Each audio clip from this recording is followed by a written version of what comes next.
کیونکہ لوگ تو ایک جنرل بات کرتے ہیں کہ جی مہنگائی کم ہو رہی ہے یا زیادہ ہو رہی ہے، لیکن اس سے پہلے ایک حکومت کا سب سے بڑی جو ہرڈل تھی وہ یہ تھی کہ آئی ایم ایف کے ساتھ اگریمنٹ نہیں تھا۔ اچھا وہ اگریمنٹ تو ہو گیا، لیکن ابھی بھی جس طرح ان کا گروپ یہاں موجود تھا، کچھ دنوں میٹنگز ہوتی رہیں، کتنے امپورٹنٹ چیلنجز تھے۔ اور شہباز شریف صاحب نے، ایون نواز شریف صاحب نے کئی سٹیجز پر کہا کہ ہم بہت سی شرائط پہ شاید خوش نہیں ہیں، لیکن بحالت مجبوری کرنی پڑیں گی۔ آپ کے خیال میں وہ جو ایک کرٹیکل فیز ہے کہ جس میں پوری قوم کو برداشت کرنا پڑے گا ان کڑی شرائط کو، وہ آپ کو لگتا ہے کب تک سسٹین کریں گی؟ دیکھیں سر، پہلے تو گزارش یہ ہے کہ جو شرائط ہمارے سامنے ہے وہ میرے خیال سے کوئی ایسی اس میں سے کوئی شرط نہیں ہے جو ہمیں شاید اپنے طور پہ نہیں کر لینی چاہیے تھی۔ دیکھیں بنیادی سوچ کیا ہے آئی ایم ایف پروگرام کی، وہ یہ کہتی ہے کہ جی آپ کے جو وسائل ہیں آپ اس کے اندر اپنی زندگی بسر کرنے کی کوشش کریں، کیونکہ جب آپ خسارے کرتے ہیں تو آپ کو اس کے سامنے نوٹ چھاپنے پڑتے ہیں جس سے مہنگائی ہوتی ہے، یا آپ کو قرضہ لینا پڑتا ہے جس سے آپ کی اگلی نسل جو ہے اس کو آپ مقروض بناتے ہیں۔ تو بنیادی سوچ کے اندر کوئی میرے خیال سے اس میں ڈس ایگریمنٹ نہیں ہے۔ جو پرابلم ہے وہ یہ ہے کہ کیونکہ آپ نے یہ کام 70 سال میں کیا نہیں ہے، تو اب آپ کو جب مجبوراً کرنا پڑتا ہے تو اس کو آپ کو بہت سی چیزیں جن کی آپ کو عادت لگ گئی ہوئی ہے آپ کو ان سے اپنا ہاتھ کٹنا یا اپنے وسائل کو بڑھانا پڑتا ہے، تو آپ کو either of the two تو کرنا پڑے گا نا۔ دیکھیں اس دفعہ تو کیا نئی چیز ہونے جا رہی ہے، آپ نے کیا 70 سال کی تاریخ میں کبھی دیکھا کہ آپ کے جو کاشتکار بھائی ہیں جن کی ایگریکلچرل انکم ہے، میں ان کے اوپر کوئی بوجھ کی بات نہیں کر رہا ہوں، جو منافع بخش اپنا کاشتکاری کرتے ہیں وہ اپنے پروفٹ کے اندر سے اب سٹیٹ کو حصہ دیں گے، کیوں یہ ایسے اس نظام کو ہم نہیں تبدیل کر سکے جس کے اندر ہزاروں ایکڑ اراضی والے لوگ جو تھے وہ آپ سے کم ٹیکس کٹواتے تھے، صرف اس لیے کہ جی آپ سیلریڈ کلاس میں تھیں اور آپ کی ٹیکس کٹ جاتی تھی، تو چند ارب روپے آپ کے کاشتکار دیتے تھے اور 400 ارب روپے تنخواہ دار لوگ دیتے تھے، آپ کے دکاندار جو تھے وہ 20 ارب کا ٹیکس دیتے تھے۔ میجر برڈن تو سیلریڈ کلاس پہ تھا، دیکھیں سیلریڈ پہ بھی تھا اور مینوفیکچرنگ پہ بھی تھا، تو بات یہ تھی کہ جن سے آپ آسانی سے لے سکتے تھے آپ ان سے لے رہے تھے، اور جنہوں نے آپ کو پش بیک کیا آپ ان کو آزاد آپ نے چھوڑا ہوا تھا۔ تو اس میں بنیادی اصول آئی ایم ایف کیا کہہ رہے ہیں، وہ بنیادی اصول یہ کہہ رہا ہے کہ جی جو معیشت کے اندر جس شعبے کا جتنا حصہ ہے اتنا ہی اس کا حصہ ٹیکس کلیکشن کے اندر بھی ہونا چاہیے۔ تو اس میں بنیادی نقطہ تو کوئی ایسا ڈس ایگریمنٹ کا نہیں ہے۔ صحیح ہے، لیکن معذرت آپ کی بات پھر کاٹ رہی ہوں، لیکن اب حکومت میرا خیال ہے کہ یہ پہلی مرتبہ ہوگا کہ اتنی کڑی شرائط ٹیکس دینے کے لیے عائد ہوں گی۔ اس سے پہلے ہمیشہ کہا جاتا تھا لیکن ہوتا کچھ نہیں تھا۔ اب یہ جو ریٹیلرز کو ٹیکس نیٹ ورک میں لانے کی بات آ رہی ہے، دیگر لوگوں کو آ رہی ہے، تو آپ کس طرح اس کو ممکن کیسے بنائیں گے؟ جیسے سمز بلاک کرنے کی بات ہوئی اور یہ ساری چیزیں، لیکن لگتا یہ ہے کہ اس کو پھر ایپس بھی کچھ بنائی گئیں اس کے لیے کہ آپ اس ایپ پہ جا کے اپنے آپ کو کنفیگر کریں۔ کیسے حکومت کریک ڈاؤن کرے گی ان کے اوپر؟ دیکھیں آپ کو پولیٹیکل ول اور کلیئرٹی آف ویژن چاہیے، ٹھیک، انسانا دوسری بات یہ اب آپ کے پاس کوئی دوسرا راستہ رہا نہیں ہے۔ ایگزیکٹلی، بالکل۔ آپ کو پہلے قرضے مل جاتے تھے کسی ایک وجہ سے یا کسی دوسری وجہ سے، اور آپ نے اپنے پیروں پہ چلنے کی شاید کبھی کوشش ہی نہیں کی۔ اب تو نہ وہ باہر کی دنیا سے وسائل موجود ہیں، اور میرا خیال ہے 70 سال کے بعد ویسے ہی بچے کو اب چلنا کم از کم سیکھ لینا چاہیے۔ تو اب میں آپ سے گزارش یہ کروں گا، آپ نے کرنا کس طرح؟ کرنا اس طرح سے ہے کہ شہباز شریف صاحب بڑے کلیئر ہیں کہ 24-25 دفعہ اگر آپ آئی ایم ایف کے پاس جا چکے ہیں تو آپ کو اپنی معیشت کے اندر کوئی بنیادی اصلاحات لے کے آنی ہے، جس کے لیے وہ آپ کو اپنا ریفارم کا جو اصلاحات کا اپنا ایک پروگرام ہے ان قریب اس کو بھی اناؤنس کرتے ہوئے نظر آئیں گے۔ اس کے بعد اب آپ نے اگر کن لوگوں کو آپ نے ٹارگٹ کرنا ہے اور کن شعبوں کے پیچھے جانا ہے وہ کوئی مشکل نہیں ہے۔ آپ کے پاس اب ماڈرن ڈیجیٹل ٹولز موجود ہیں کہ میں بتا سکتا ہوں کہ آپ نے کس سٹور میں جا کے کتنے پیسے خرچے، آپ کے پاس کون سی گاڑی موجود ہے، آپ کریڈٹ کارڈ کے اوپر کتنا خرچہ کرتی ہیں۔ تو شہباز شریف صاحب نے جو ڈیجیٹلائزیشن کی ٹاسک فورس بنائی جس کا میں بھی حصہ تھا، جس کے اندر بے پناہ اور ممبر تھے، اس کے اندر یہ سارا کنزمپشن کا ڈیٹا ہم نے حاصل کیا، اس کے اوپر الگوریدمز رن کر کے یہ لوگوں کی طرف نشاندہی کرنے کی کوشش کی کہ وہ کون لوگ ہیں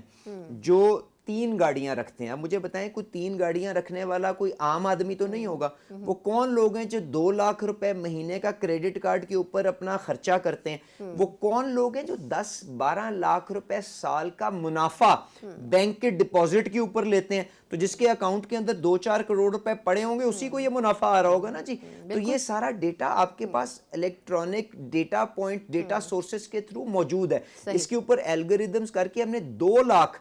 ہائی نیٹ ورتھ انڈیویجولز کو وہاں پہ ان کو آئیڈینٹیفائی کیا گیا. اس کے بعد 5000 ان میں سے جو ٹاپ لوگ تھے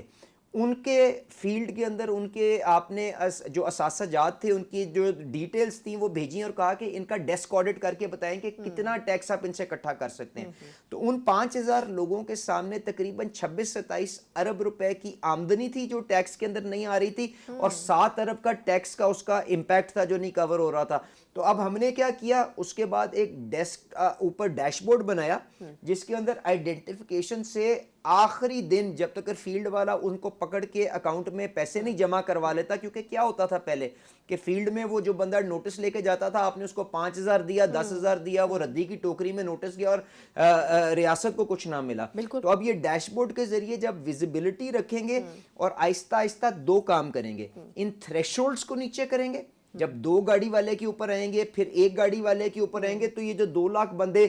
20 لاکھ بندے بن جائیں گے. اور اس کے بعد جو دوسرا کام ہم نے کیا وہ یہ ہے کہ یہ جو ڈیٹا بیسز ہیں جن کے تھرو آپ کو یہ انفارمیشن مل رہی ہے کہ کون باہر جا رہا ہے, کون گاڑیاں رکھ رہا ہے ایک سائز کے پاس, کون ڈیفنس میں پلاٹ لے رہا ہے, کون ایل ڈی اے میں پلاٹ لے رہا ہے, یہ ڈیٹا ایکسچینج کو آپ نے ڈائنامک بنوا دیا ایف بی آر کے ساتھ. تو جب وہ روٹین میں ڈیٹا آنا شروع ہوگا ہر 3 مہینے کے بعد وہ لوگ آپ کے سامنے آ جائیں گے جن کو ٹیکس دینا چاہیے. تو یہ ڈیجیٹلائزیشن کے ذریعے ڈیجیٹلائزیشن کے ذریعے اور ماڈرن ٹیکنیکس کے ذریعے شہباز شریف صاحب نے جو ایک اور کام کیا اپنی ذاتی ریکویسٹ کے اوپر, انہوں نے $4-5 ملین کی grant Bill and Melinda Gates Foundation سے لی. اس گرانٹ کے ذریعے انہوں نے مکنزی جو آپ جانتی ہے دنیا کا ایک بہت بڑا کنسلٹنٹ ہے اس کو ہائر کیا جو پچھلے 3 مہینے سے ایف بی آر کے اندر ڈیجیٹلائزیشن کو سپیئر ہیڈ کر رہا ہے. اس کے نیچے یہ ڈپارٹمنٹ بنایا اور یہ ساری کی ساری ایکسرسائز کی سپرویژن ان کو دے دی. تو انشاءاللہ تعالی وقت لگے گا پر یقیناً اس کے ریزلٹس آنے شروع ہو جائیں گے اور آپ یہ دیکھیں گی ماشاءاللہ یہ جو نوٹسز ہیں یہ بہت جلد جانا بھی شروع ہو جائیں گے. اور اس لیے میں آپ کے چینل سے اور آپ کے پروگرام کی توسط سے یہ اپیل بھی کروں گا کہ لوگ اپنے لیے بھی آسانی کریں, ہمارے لیے بھی آسانی کریں, کیونکہ جب ڈیٹا موجود ہوگا تو آپ اس کو ڈینائی نہیں کر سکتے. ایگزیکٹلی, لیکن یہ بہت اچھی اسمارٹ انیشیٹو ہے اور آئی تھنک اس سے زیادہ اچھے طریقے سے کبھی ہمیں سمجھنے کو مدد نہیں ملی اس میں. اچھا, اب ایک سٹیپ تو چلیں حکومت نے اچیو کر لیا اور جس طرح آپ نے انڈائریکٹلی اس کا بھی جواب دے دیا کہ ایف بی آر کے جو ریفارمز کی IMF بات کری تھی تو آئی تھنک وہ بھی پورا ایک میکینزم بزا ہو رہا ہے. اچھا, اب ایک عوامی سوال وہ یہ کہ عوام کو اوبویسلی کچھ تو فرق محسوس ہوا ہے, بہت سی چیزوں کے ریٹ اب بہت نیچے آ چکے ہیں تمام تر کرٹیسزم کے باوجود بھی, لیکن اب یہ جو نمبر نیچے آیا اس کو سسٹین کیسے کرے گی گورنمنٹ؟ لوگ اس کو, آپ کے جو ناقدین ہیں وہ اس کو کنیکٹ کر رہے ہیں کہ جی کیونکہ پیٹرول پرائس نیچے آ گئے تو گورنمنٹ نے اس لیے کر دیا, حالانکہ ایگزیکٹلی ایسا نہیں, آئی ایگری ود دیٹ, بہت سارے اور فیکٹرز بھی ہیں جس کی وجہ سے حکومت کی انیشیٹو سے ہوا ہے, لیکن اب اس کو سسٹین کیسے کریں گے آپ لوگ؟ دیکھیں, آپ نے بہت اچھا سوال کیا کیونکہ پاکستان کے اندر بے پناہ موقعوں کے اوپر یہ کوشش ہوئی ہے کہ ہم اس نظام کو کسی نہ کسی طرح سے باندھ دیں اور سنبھال کے لوگوں کے لیے آسانیوں کا باعث بنے. تو ایک چیز جو ہم نے اس دفعہ فرق کی ہے کہ ہم نے, دیکھیں آپ سے میں نے پہلے بات کی کہ سسٹینڈ ریفارمز کے اوپر جانا ہے, یہ نہیں کرنا کہ ہم ایک قدم سامنے لیں اور اس کے بعد کوئی, ہاں ایبسلیوٹلی. تو یہ سسٹینڈ ریفارمز کے لیے ہمیں اس کو اپنی کیپیسٹی بلڈنگ اداروں کے اندر کرنی ہوگی اور بیماری کی علامات کے اوپر نہیں, بیماری کے اوپر دھیان دینا ہوگا. اگر ہم نے مہنگائی کے اوپر قابو پانا ہے تو ہمیں اپنے خساروں کے اوپر قابو پانا پڑے گا, کیونکہ مہنگائی جنم کہاں سے لیتی ہے؟ جب ہم اپنی چادر سے بڑھ کے اپنی زندگی گزارتے ہیں, خسارے کرتے ہیں, پھر اس کے سامنے نوٹ چھاپتے ہیں یا قرضہ لیتے ہیں تو ان سے یہ مسائل پیدا ہوتے ہیں. اگر ہم اپنی کنزمپشن کو اپنی وسائل کے مطابق رکھیں, اپنی جو پیداواری صلاحیت ہے اس کو بڑھانے کی کوشش کریں, اپنی پروڈکٹیوٹی کو بڑھانے کی کوشش کریں, تو سپلائی بھی بڑھے گی, تب ڈیمانڈ بڑھے تو قیمت کے اندر اضافہ نہیں آئے گا. تو you have to focus on the disease and not the manifestations of the disease. تو ہم یہ اس کو مطلب جو آپ سے اصلاحات کا جو پروگرام کی بات کر رہے ہیں اور آپ کو سسٹینڈ ریفارمز کی بات کر رہے ہیں, تو سنا کوشش یہ ہے کہ اس ملک کے اندر 70-80 سال میں جو ہوتا رہا اس سے کچھ مختلف کر کے لوگوں کے لیے وہ ہوتا آسانیوں ہوا کا نظر باعث بھی بن آ رہا ہے. سکے.